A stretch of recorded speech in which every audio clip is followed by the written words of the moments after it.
So, in one of my earliest positions, I was in my early 20s, really my first role after I was out of sports and into just a marketing role.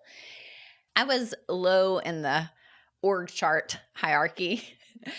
And the director of marketing in this company, that actually was I know directors sometimes in different companies hold a different, level, but a director in this company was really high up there. And what would happen is every time we would do a print piece, it was like a sales catalog that was going to go out in the mail, the director, who was two or three positions higher than me, would read it and mark it up to such detail. I mean, just extreme. Red line the whole thing. And even at that very young age, I would think, wow, I kind of thought once you were leading the vision for driving the revenue of a company this size, and this is a huge hundreds of stores this person is in charge of, that you wouldn't be doing this. As I got in further into my career, I was like, oh, that's what micromanaging is. Just the very tiniest details of grammatical errors. And so eventually, I learned that there is a better way to lead, but it always felt like you just never knew at what moment this director may see some piece that you're working on and find 12 ways to mark red on it at any given time. It was a strange time. I learned that was probably not the best dynamic for a team. This person that I worked with, I don't think he was necessarily a bad guy or, was, not trying to do his best. But I think what probably was happening was that's what he knew well. And so rather than getting into this, next level vision work or maybe these big projects that were harder to do, he would default back into this area that was kind of a passion of his that he enjoyed doing, but wasn't the best usage of his time. And so today we're going to be talking a little bit about that because we all have it, a distraction zone of getting stuck and doing something that probably isn't the highest leverage use of our time. Been there, done that. The distraction zone. So I know this from the Freedom Compass.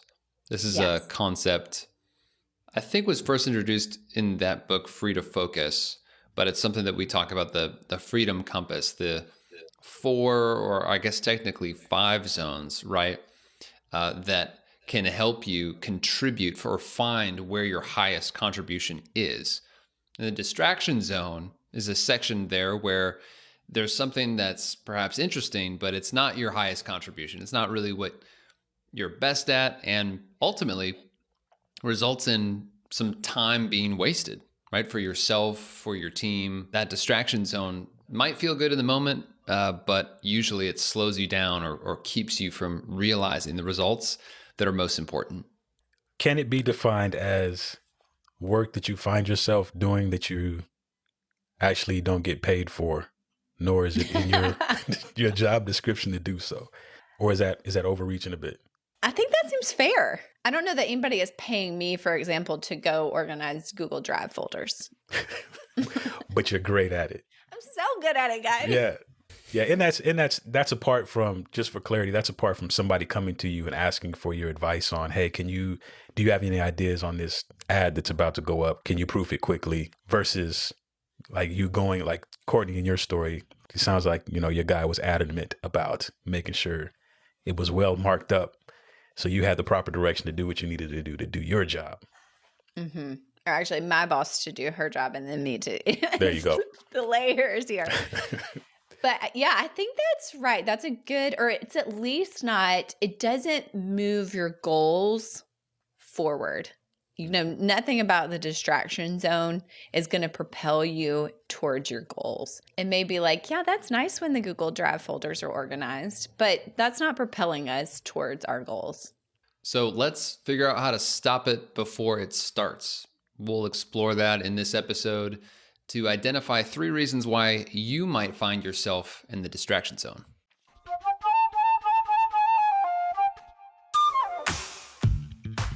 Welcome to another episode of Focus on This, the most productive podcast on the internet. So you can banish distractions, get the right stuff done, and finally start loving Mondays. I'm Verbs, here with the amazing dancer Courtney Baker and Blake Stratton. Do not go on YouTube and watch this show. I can tell you, it is scary. You will find yourself squarely in the distraction zone. What if we could do that? You know how you, like, for the listening audience, like, you take your arms out wide and you do the, like, wave, you know, with your arms. But, like, what if we could do it from, like, one person to the next person, like, in our video? That would be... That's what so people, not, I that think, would be the challenge is upon you. our subscriber base zone. would just go through the roof. Be like, you know, I was struggling with my focus and I really want to hit my goals. But then I saw these people do the wave digitally on YouTube. Oh, wow. And now my life is just a rocket ship to my goals. I'm not going to talk anymore. Let's just get into it. Why does this happen? Let's solve it. Let's go. I think maybe Blake was being sarcastic. I'm not sure. I'm not sure. But Courtney, I liked your idea. Thank you.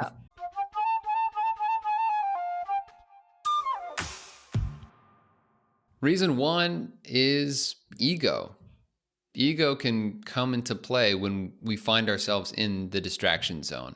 The reason I say this is because if we're doing something in our distraction zone, it means that this isn't really where our highest contribution is. It's maybe not what we're probably best at doing.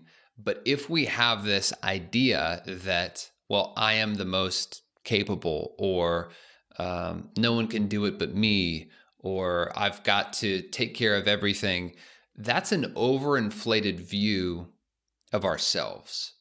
So it might take a little reflection, but if you're finding yourself not getting the results that are most important, that you're responsible for, you may take some time to go, okay, is ego leaving me in my distraction zone?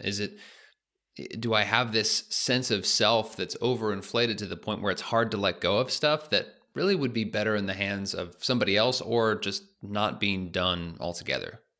No, I said that one so that you guys couldn't point your finger at me, you know, and say, Blake. I think another important thing that we all have to consider is really inviting somebody in to, well, one, we have to assess ourselves properly, ruthlessly, to figure out, yes, this probably is a challenge for us, or an area we need to tend to. But then also it helps when we have an accountability person, someone that we trust to tell us the truth, so they can identify when we are spending too much time in our distraction zone, and really help us figure out, you know, what is that threshold when we know we're starting to bleed over into this, and can help pull us back.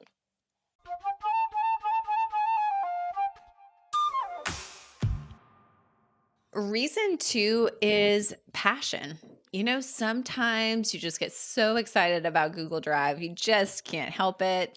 Michael Hyatt, our founder, actually talks about this in our course, Free to Focus, and in the book, that many people confuse proficiency with aptitude, but they're actually not the same. So let me break that down a little bit here. Proficiency equals skill plus contribution. Aptitude just means, hey, I am interested, or I'm inclined to lean this way. And what can happen is that passion can mask proficiency. And so what you may need to look at is, hey, how do I know the difference of something that I'm just passionate about? For example, guys, I love interior design. Love it. I look at it all the time. I like to look at houses, design. But if you were to ask me, hey, Courtney, could you design our living room? You know, you love it so much. You're so passionate about it. First of all, it would take me a really long time to do it, like a really long time. So that's your first key, that this might be an area that you're passionate about, but not really proficient at. If you start falling behind on other responsibilities because you're just, you're basically working in an area that you're passionate about, but you don't have the skill sets there yet. It might be a sign if you're having friction with your other team members. That might be a sign as well. And certainly if your work isn't delivering results. In my case, if I do not deliver a plan for you, that would be a good example because that probably would happen.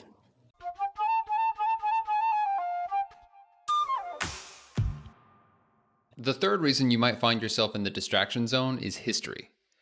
Maybe these are tasks that you have done historically. I've always done this, and so of course I'm going to continue to do it. Well, just because you've always done something does not mean that you should always do it, that you should be continually doing that and adding more and more things to your plate. This may feel comforting, and I think, Courtney, you referenced this in your story about your boss, which is there is a sense of comfort to do something that is, oh, well, I know how this works. This is what I used to do, and this is an area of comfort. Whereas growth is going to exist largely doing things that are challenging, that are inherently uncomfortable. So be aware of that. In fact, you may want to ask yourself some questions to see if you're looking back rather than looking forward. For example, does this work contribute to my future growth? Is this task actually part of my current job description, not just what I used to do? And third, is there someone else who could be doing this instead of me? Ask those questions and don't let history be the reason why you end up in the distraction zone.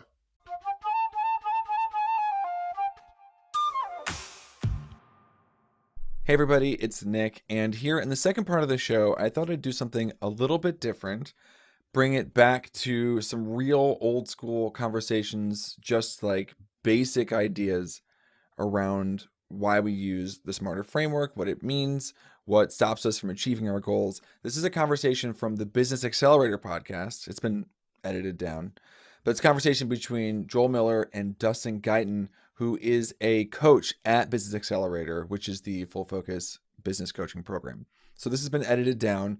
There's a little bit of talk about business coaching, but I think it's all relevant. I've cut out the stuff that is very businessy, but we're talking about goal visibility. We're talking about achievement. We're talking about the ways in which maybe we don't write the goals that we really mean. And it's all very interesting. So I hope you enjoy.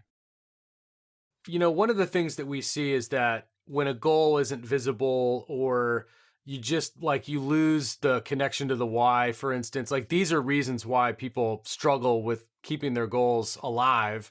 What are kind of the reasons that you're hearing from clients?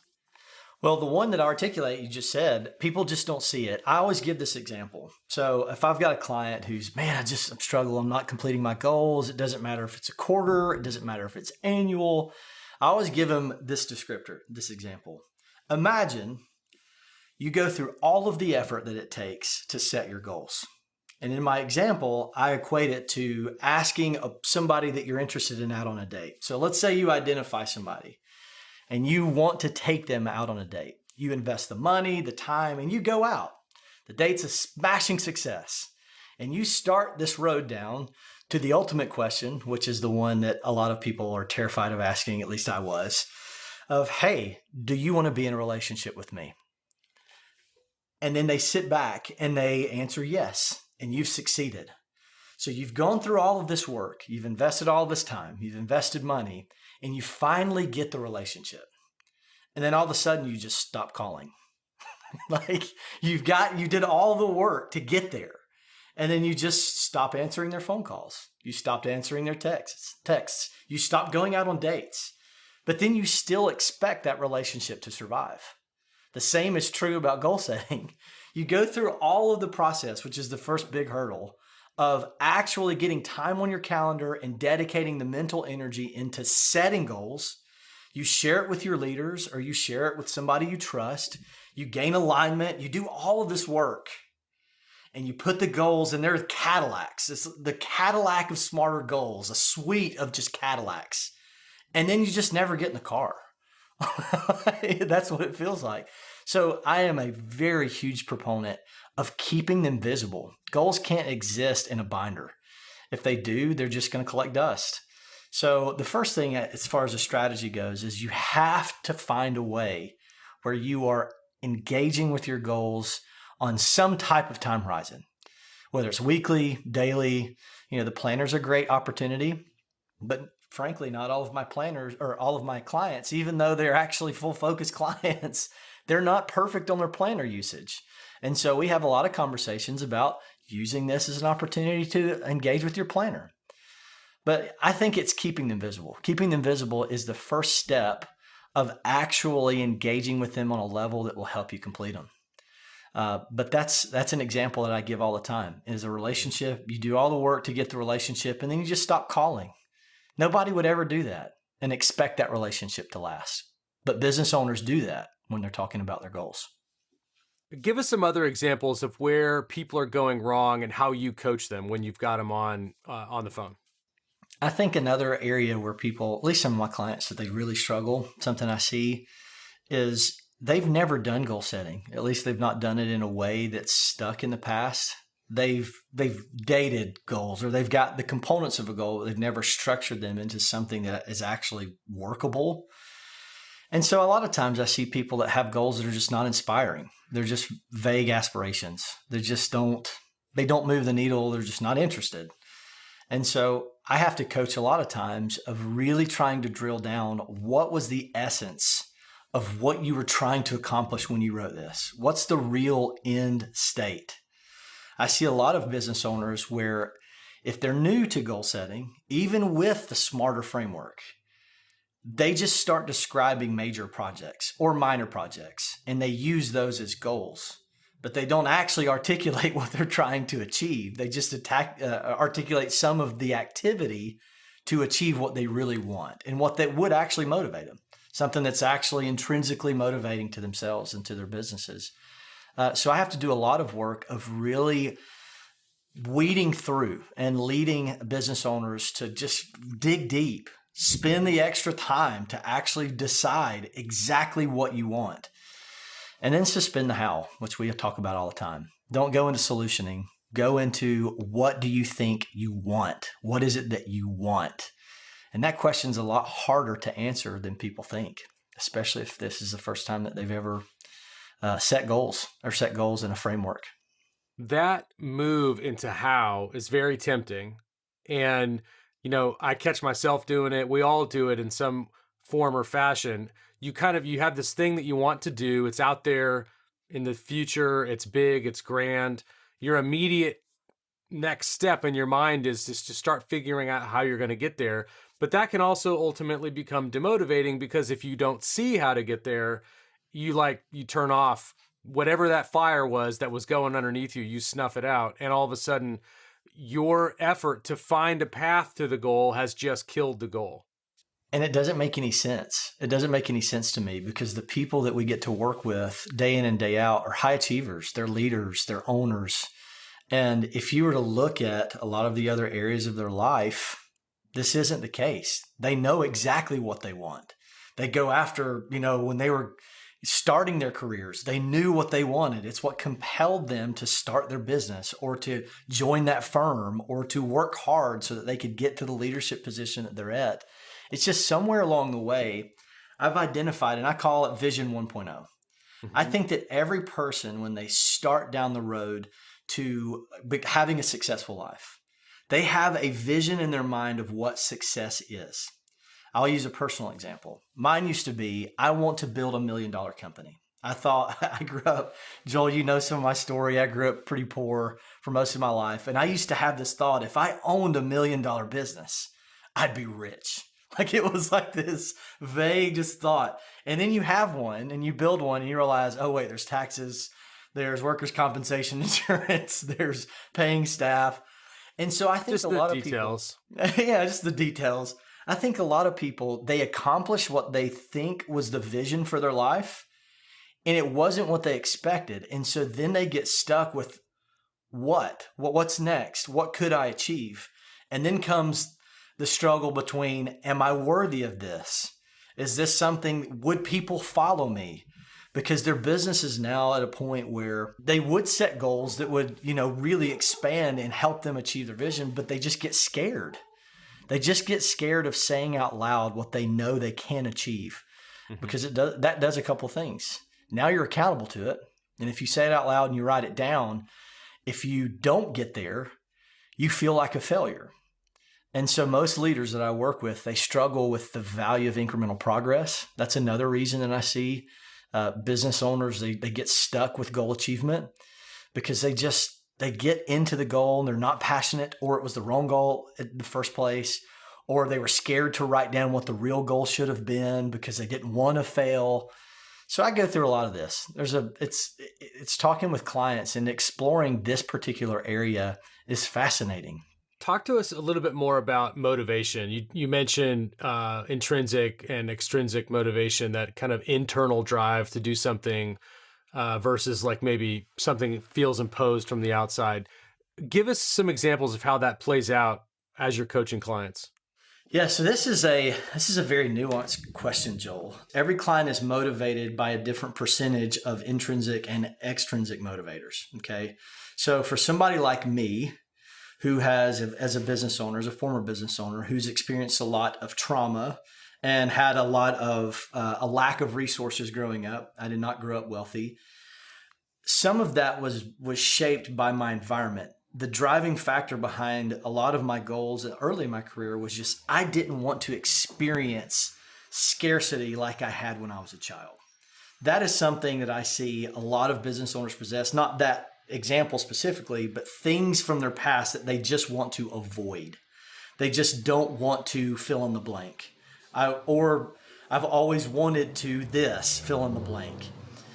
So a lot of the work that I do is centered around pulling those types of things out, because that's how you connect why to a goal. It's how you help people identify exactly what their key motivators are. It can be a vital component of setting goals, is truly identifying what's motivating you and then feeling like you have permission to say it out loud.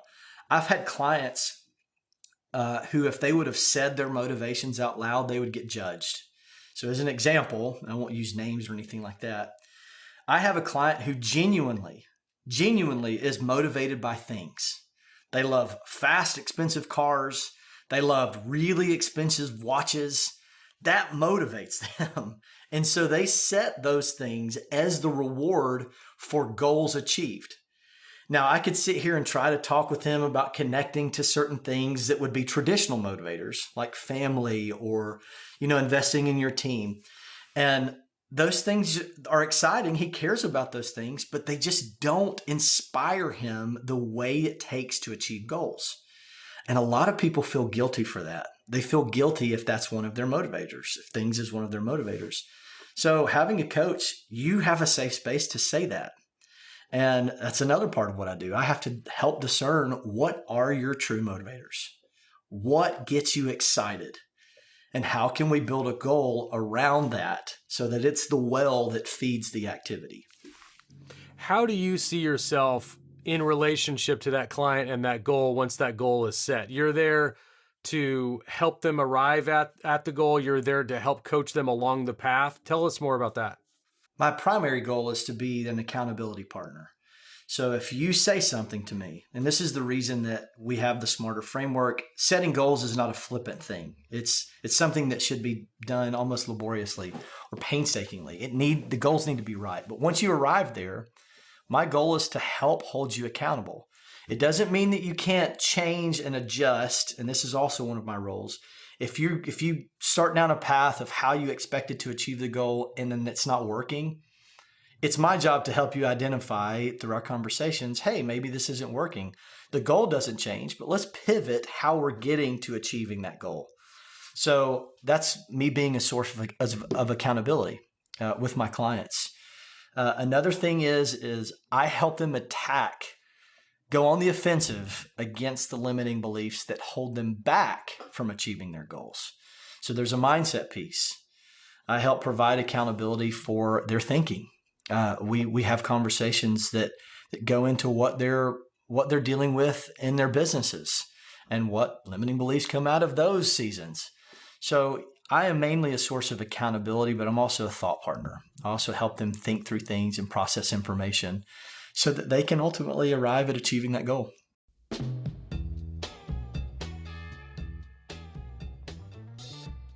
So today's tip to level up your focus is to write down 2 tasks that you might think are in your distraction zone, and write those 2 tasks down, and what will you do to get those out of the distraction zone? What will you do about it? Also, just as a reminder, we have been talking a lot about our spring clean to-do list, so you can still get that free guide at fullfocus.co/spring and really make sure that you're working on the right things, not your distraction zone things. So go check that out. Again, fullfocus.co/spring. Thanks for joining us on Focus on This. This is the most productive podcast on the internet, so share it with your friends. And don't forget to join our Full Focus Planner community on Facebook. We'll be back next Monday with another great episode. Until then, stay focused. Stay focused. Almost got like a little British there. Stay focused then.